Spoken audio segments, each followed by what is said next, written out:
Hi, my name's Gaia, and I'm here with Denise, Oisín, and Katie, and this is our project on foreign accent syndrome based on Chapter 12, Languages and the Brain. So, what is foreign accent syndrome? Foreign accent syndrome is a neurological, so this means a brain condition in which the way you talk can alter in a way that's sudden and noticeable. So the person will begin speaking, sounding like they're speaking in a foreign accent. There are two hemispheres in the brain, the left and right hemisphere. The left hemisphere is responsible for language sounds and processing. The Broca's area in the left frontal lobe generates spoken language.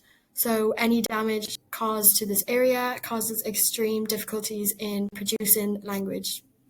This causes misplacement of the articulators, such as muscles, and sounds made during speech will be altered in their rhythm and tone, and this is what makes the person speak in foreign accent. There are 4 types of foreign accent syndrome, 2 main types and 2 subtypes. Number 1 is structural foreign accent syndrome, connections to brain areas such as the connection between the Broca's and Wernicke's area. It's known as the arcuate fasciculus, don't function normally. It is caused by damage to the frontal lobe in the left hemisphere. Damage to this part of the brain can happen due to a stroke, bleed in the brain, head injury, MS, or brain tumor. Other types the second one is functional foreign accent syndrome. This type has no medical cause, however, it can be linked to mental health conditions with disorganized activities such as migraines or seizures.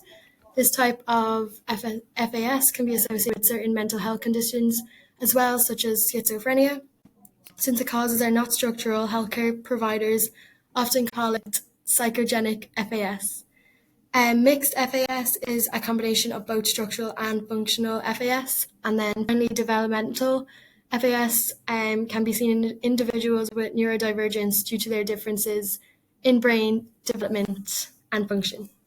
My name's Denise, and I'm going to talk through the symptoms of foreign accent syndrome.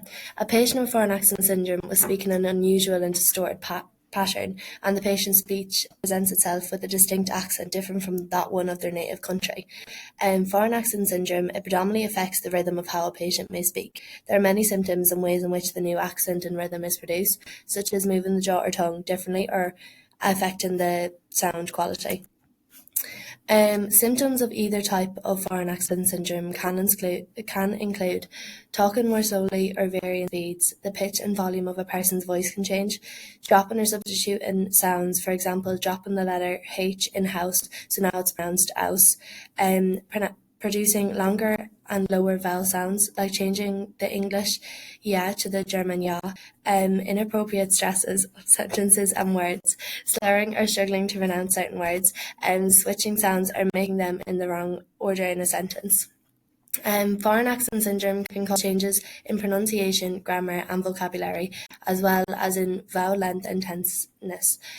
Features that in phonology refer to vowel or consonant features, sound features that help distinguish words in many languages, including English. Some of the accents from various parts of the world have been reported, and the examples include French, English, German, Irish, Swedish, Italian, Welsh, Chinese, Spanish, and Korean. And I'm now going to pass you on to Oisín to talk about some of the case studies.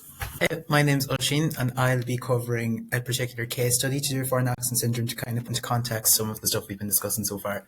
So a famous example that you might be familiar with, well, one that certainly I thought of whenever we picked the topic for this project, was the case of Althea Ryden.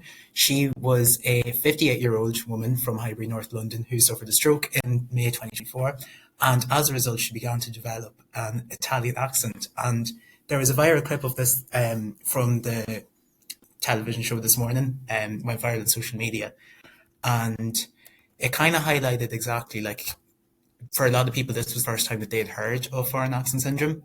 So what happened with Althea? So like I said, she suffered a stroke in May of 2024 as a result of a carotid web, which is kind of a band of fibre that developed in her carotid artery, which is responsible for carrying oxygenated blood to the brain and the face.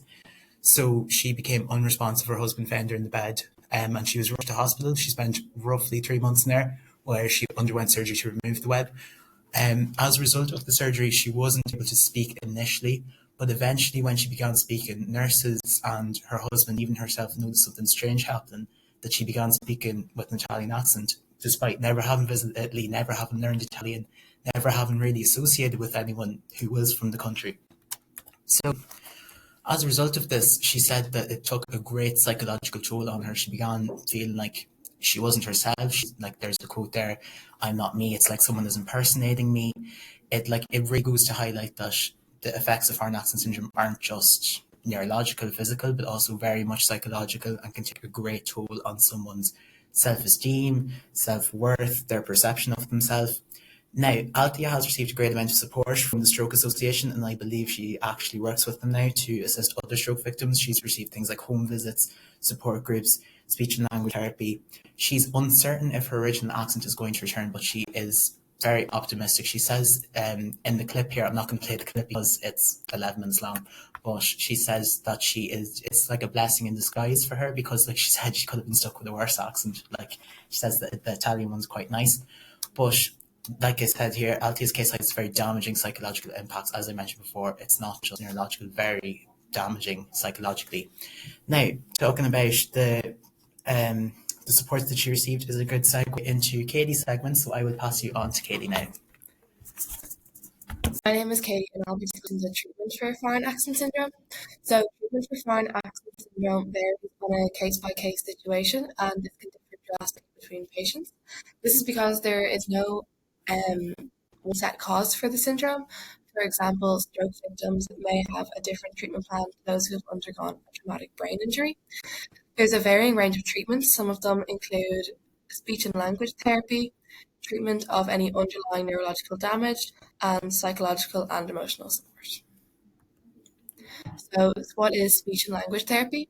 So, a speech and language therapist may conduct an assessment to determine how a patient's speech has changed after their illness or accident.